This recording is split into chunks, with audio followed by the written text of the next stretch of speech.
Сәлем достар, бүгін сіздермен бірге 3 ғана ингредиенттен тұратын дәмі тіл үйіретін котлет жасайтын боламыз.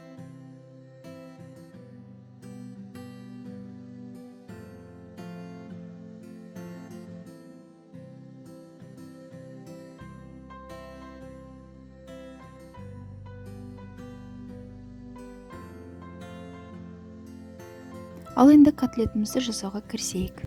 4 картоп пен 1 пиязды үткіштен өткіземіз.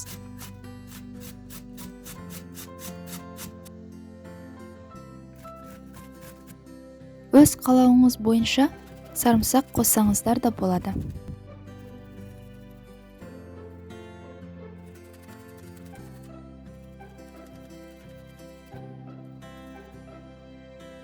Дәміне қарай дәмдеуіштер менде құрғақ укроп пен петрушка және тұз бен қара бұрышты дәміне қарай қосамыз.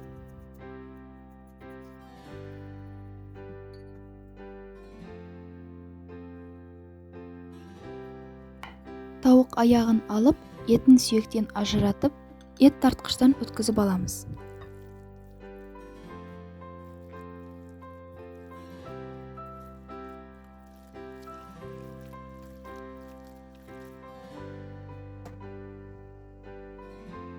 Дайын болған масалықты котлет пішініне келтіріп, табада екі жағын қызартып қуырып аламыз.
Ал енді соус жасауға кірісейік.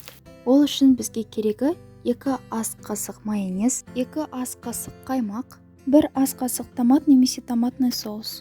Аздап тұз бен су құйып араластырамыз.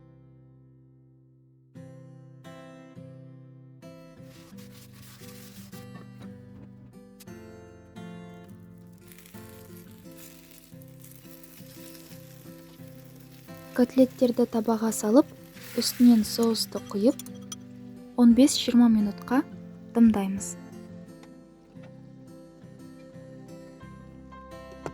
Котлеттер дайын болғанша мен аздап макарон қайнатып алдым. Бізде осындай қарапайым ингредиенттерден дайындалатын өте дәмді кешкі асымыз дайын болды. Бізбен бірге болғандарыңыз үшін алғысым шексіз.